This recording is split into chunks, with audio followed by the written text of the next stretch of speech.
तो और क्या करेगा? परमात्मा के वहां जब अकल बढ़ रही थी तब क्या तू देर से पहुंचा था? बिछा दूं साहब। और ये पसीना किस लिए बहाया है? हंसता क्यों है? हमने भी जवानी में बहुत कसरतें की हैं, कलसों से नहाते थे लोटों की तरह। फिर ये तख्त क्या चीज है? चल अभी से सीधा कर, यो बस।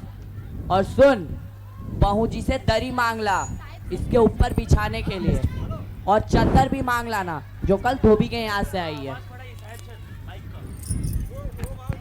अरे मैं तो कहती हूँ तुम्हें इस वक्त धोती की क्या जरूरत है, वैसे ही जल्दी जल्दी में। धोती? हाँ, अभी अभी तो बदल के आयो और फिर न जाने किस लिए। मगर तुमसे धोती किसने मांगी? अरे यही तो कह रहा था रतन। क्यों रे रतन, तेरे कानों में डांट लगी है क्या? मैंने कहा था धोबी के यहाँ से जो चादर आई है उसे मांग ला। अब तेरे लिए दूसरा दिमाग कहाँ से लाओ, उल्लू कहेगा। अच्छा जा, पूजा वाली कोठरी में लकड़ी के बक्से के ऊपर धुले हुए कपड़े रखे हैं, उन्हीं में से एक चादर उठा ला। और दरी? अरे वहीं तो पड़ी है कोनों में। और सुन, मालकिन जी के कमरे से हारमोनियम भी ले आना और सितार भी, जल्दी जा। पर वह तुम्हारी लाडली बेटी तो अपना मुंह फुलाए बैठी है। मुंह फुलाए? और तुम उसकी माँ? किस मर्ज की दवा हो? इतनी मुश्किल से तो यह लोग पकड़ में आए हैं, और अगर तुम्हारी बेवकूफी की वजह से सारे मेहनत पे पानी फिर जाए तो फिर मुझे दोष मत देना। तो मैं ही क्या करूं, सारे जतन तो करके हार गई। तुम्हें तो उसे इतना पढ़ा लिखा कर सिर चढ़ा कर रखा है, मेरी समझ में तो ये पढ़ाई लिखा के जंजालाते नहीं। अपना जमाना अच्छा था, आई पढ़ ली, गिनती सीख ली, और हो सके तो श्री सुबोधिनी पढ़ ली। वैसे सच कहूँ तो श्री सुबोधिनी में ऐसी ऐसी बातें लिखी हैं कि क्या तुम्हारी बीए एमए की पढ़ाई होगी। और आजकल के तो लक्षण ही अनोखे हैं। ग्रामोफोन बाजा होता है ना, क्यों? दो प्रकार का होता है, एक इंसान का बनाया हुआ और एक परमात्मा का बनाया हुआ, जिसका रिकॉर्ड अगर एक बार चालू हो जाए तो फिर बंद होने का नाम ही नहीं लेता। हटो भी, तुम्हें हमें छटोली ही सूझती रहती है। एक तो होता नहीं कि उसे अपनी उमा को राह पे लाएं। अब देरी कितनी रह गई है उन लोगों के आने में। मगर हुआ क्या? अरे तुम्हें तो कहा था कि जरा ठीक ठाक करके नीचे ले आना। आजकल चाहे लड़की कितने भी सुंदर हो क्यों ना, बिना टिम टम के भला कौन पूछता है। उसी मारे तो मैंने उसके सामने पाउडर वाउडर रखा था, पर उसे ना जाने इन सब चीजों से किस जम की नफरत है। भाई मैं बाज आई तुम्हारी इस लड़की से। पता नहीं कैसा दिमाग है इस लड़की का, वरना आजकल के लड़कियों के कारण ही तो पाउडर का कारोबार चलता है। अरे मैं तो पहले ही कहा था कि उसे सिर्फ एंटर ही पास करा देते, कम से कम लड़की अपने हाथ में तो रहती, इतनी परेशानी ना उठानी पड़ती। पर तुम चुप चुप, तुम्हें कतई अपने जुबान पर काबू नहीं है। मैंने पहले ही कहा था कि उन लोगों के सामने ये सब जिक्र नहीं करना है, मगर तुम तो अभी सब उगल दे रही हो। पता नहीं उनके आने तक क्या हाल करोगी। अच्छा बाबा, मैं ना बोलूंगी, जो मर्जी वो करना, बस मुझे अपना काम बता दो। पहले तो उमा को जैसे हो तैसे तैयार करो और उसे भेज देना पान लेकर।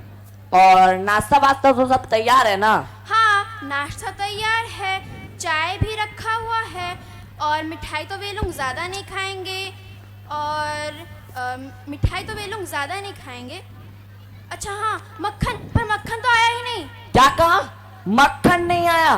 तुम्हें पता भी है मक्खन वाली की दुकान कितनी दूर है? तुम्हें तो सही वक्त पे कभी कुछ सूझता ही नहीं है। अब बताओ, भला रतन यहाँ घर का काम करेगा या फिर मक्खन लाने जाएगा? उन दफ्तर के चपरासियों को भी बोला था आने को, मगर वह 100 नखरों के मारे। यहाँ काम कौन ज्यादा है, कमरा तो सब ठीक ठाक ही दिख रहा है, बाजा सितारा ही गया है। सो तुम्हें और नाश्ता भी तैयार है, सो तुम्हें पकड़ा दूंगी। एक आधी चीजें खुद ले आना, बस 3 ही जन तो आ रहे हैं। हाँ, यह बात तो सही है। एक तो बाबू गोपाल प्रसाद, दूसरी उनकी धर्मपत्नी सीमा, और तीसरा खुद शंकर।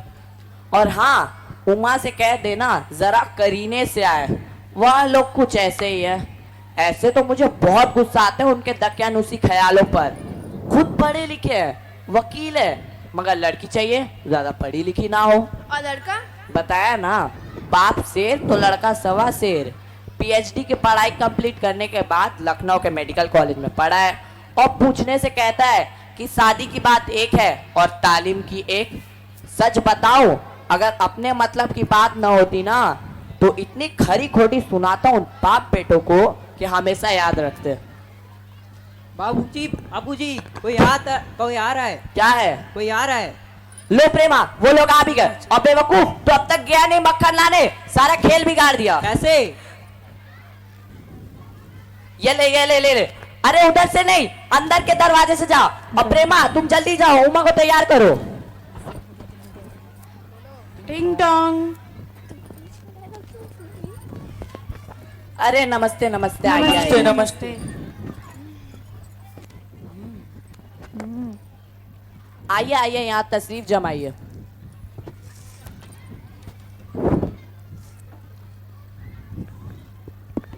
और बताइए बाबू गोपाल प्रसाद, मकान ढूंढने में कोई तकलीफ तो नहीं हुई? अरे नहीं साहब, तांगे वाला जानता था, और हमारा काम भी तो यह है यहाँ आना, रास्ता कैसे नहीं मिलता। हाँ हाँ, यह तो आपकी बड़ी मेहरबानी जो आपने हमारे लिए तकलीफ उठाई। अरे साहब, जैसा मेरा काम वैसा आपका काम। आखिर लड़के की तो शादी करनी है, बल्कि यूँ बताइए, मैंने आपको खासी परेशान तो नहीं कर दी? अरे नहीं नहीं, आप तो हमें कांटों में घसीटने लगे, हम तो आपके सेवक हैं। और बताइए शंकर बाबू, कितने दिनों की छुट्टी पड़ी है? जी कॉलेज की छुट्टियां तो नहीं है, मैं वीकेंड्स में आया था। अच्छा, अब आपके कोर्स कंप्लीट होने में तो साल भर रहे होंगे? नहीं, साल 2 साल है। साल 2 साल? जी यह बात ऐसे है कि मैं 1 साल का मार्जिन लेके चलता हूँ। बात यह है साहब कि शंकर 1 साल बीमार हो गया था। क्या बताएं, इन लोगों को इसी उम्र में सारी बीमारियां सताती थी। एक तो हमारा जमाना जहाँ दर्जनों कचौड़ियाँ उड़ा जाते थे। हाँ हाँ, देख रही हूँ, आपके पेट से सारी कचौड़ियाँ झांक रही हैं। और घर आओ तो वैसी की तैसी ही भूख। जी हाँ, कचौड़ियाँ भी तो उस समय पैसे की 2 आती थी। और नहीं तो क्या साहब, उस जमाने में 4 पैसे में ढेर सारी मिठाइयाँ आती थी, और हम में अकेले हजम करने की ताकत थी, और वो भी अकेले। अभी तो बहुत तरह खेल वगैरह भी होते हैं स्कूल में, तभी ना कोई बैडमिंटन जानता था ना हॉकी, बस यूं ही क्रिकेट या फुटबॉल। मगर मजाक की बात ये आ जाए कि जो कहता है कि ये लड़का कमजोर है।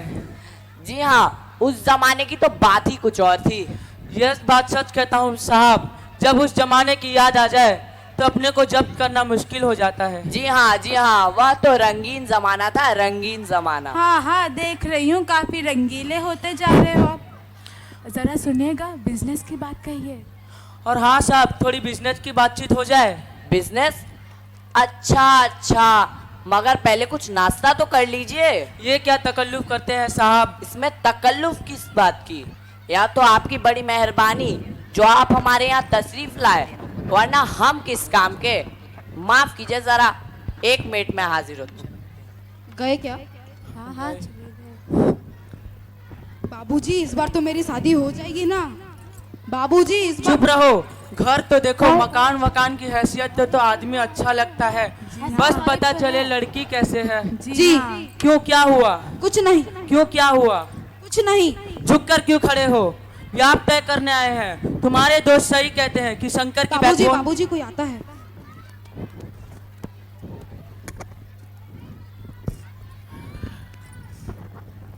आखिर में आप माने ही नहीं। हाँ, अच्छा, आप विलायती चाय लेना पसंद करेंगे या हिंदुस्तानी? अरे नहीं साहब, मुझे आधी दूध और आधी चाय दीजिएगा, और जरा चीनी भी ज्यादा डालेगा। मुझे तो भाई ये नया फैशन बिल्कुल पसंद नहीं। एक तो चाय में काफी पानी होता है, और चीनी भी नाम के लिए डाली जाए तो ज्यादा क्या रहेगा। जी हाँ, कहते तो आप सही हैं। सुना है कि सरकार ज्यादा चीनी लेने वालों पर टैक्स लगाएगी। अरे भाई, सरकार जो चाहे कर ले, मगर आमदनी करनी है तो सरकार को बस एक ही चीज पर टैक्स लगानी चाहिए। वाह, क्या खूबसूरती पर टैक्स। वाह वाह बाबू गोपाल प्रसाद, खूब सोचा आपने। कोई नहीं साहब, कोई नहीं।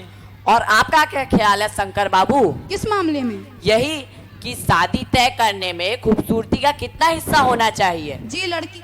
ये बात दूसरी है बाबू राम स्वरूप। मैंने आपसे पहले भी कहा चुका है कि लड़की की खूबसूरती होना निहायत जरूरी है, चाहे जैसे भी हो या पाउडर वगैरह लगाए। मगर यहाँ सवाल ये है कि हम और आप मान जाएं, पर घर की औरतें तो राजी होती ही नहीं। आपकी लड़की तो ठीक ठाक है। जी हाँ, यह तो आप अभी देख ही लीजिएगा।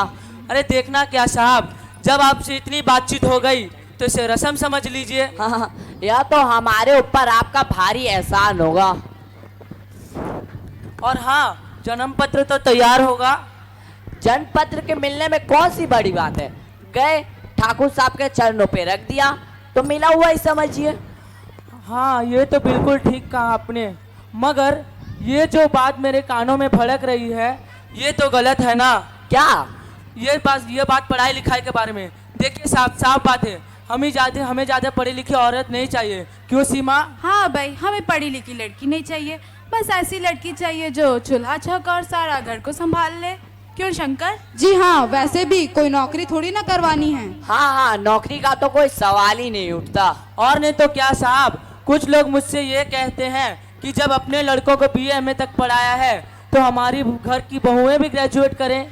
मैं भी तो पढ़ी लिखी नहीं हूँ, पर मैं तो सारा घर को अच्छा संभाल लेती हूँ। और हाँ, मोर के पंख होते हैं मोरनी के नहीं, शेर के बाल होते हैं पर शेरनी के नहीं। हाँ हाँ, और मर्द की दाढ़ी होती है औरतों की नहीं। ये तो बिल्कुल ठीक कहा आपने। चाय और लीजिए। नहीं धन्यवाद, पी चुका हूँ। आप अब बस खत्म ही कीजिए साहब। आप लोगों ने तो कुछ नाश्ता किया ही नहीं। अच्छा, टोस्ट नहीं था, वह क्या बात है ना, मक्खन। अरे साहब, नाश्ता तो करना था, पेट तो भरना ही नहीं, और वैसे भी टोस्ट वगैरह तो मैं खाता ही नहीं। अरे प्रेमा, सुनती हो? उमा के हाथों जरा पान भिजवाना, सिगरेट मंगवा। जी जी। जी नहीं नहीं नहीं, जी नहीं।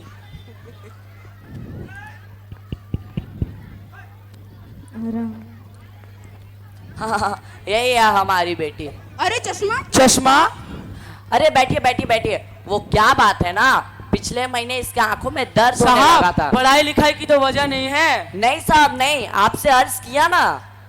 हाँ, बैठो बेटी बैठो। वहां बैठ जाओ उमा, अपने बाजे वाजे के पास।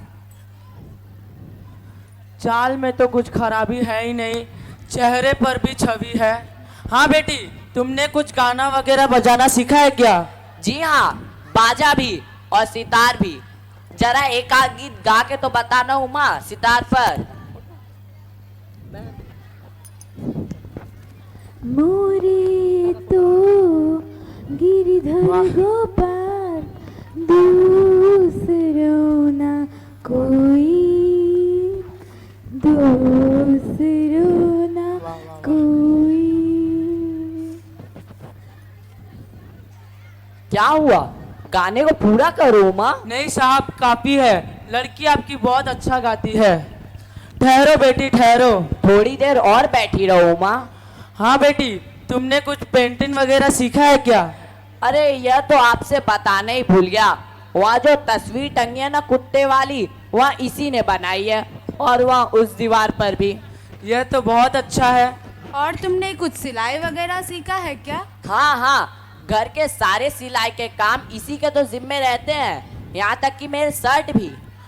और हाँ बेटी, तुमने कुछ इनाम वगैरह जीता है क्या?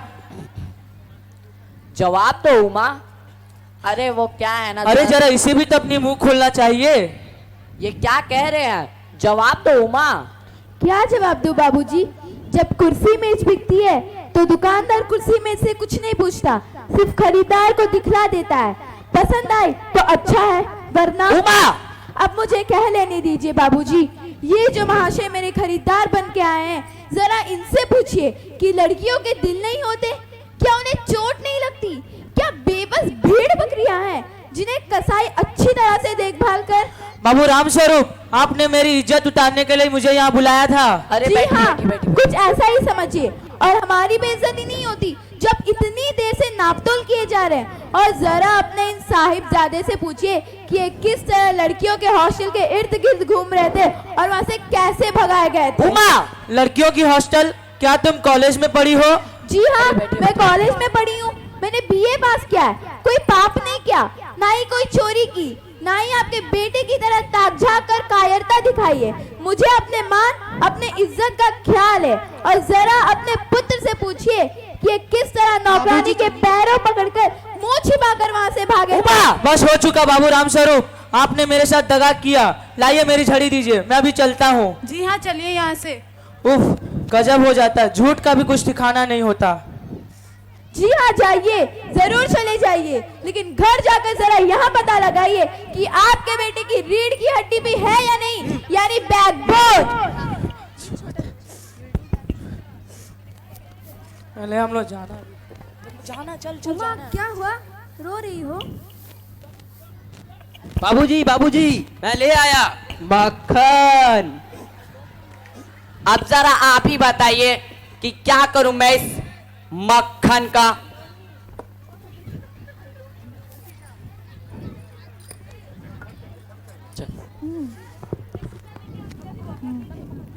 इधर चल।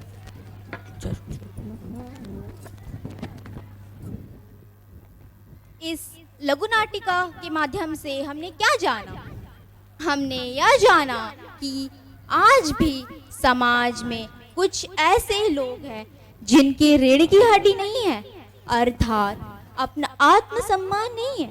वह स्त्री शिक्षा तथा महिला सशक्तिकरण के विरुद्ध है, जो हमारे समाज के लिए घातक है। अंततः मैं ये कहना चाहूंगी कि बेटी बचाओ बेटी पढ़ाओ। जय हिंद, जय हिंद।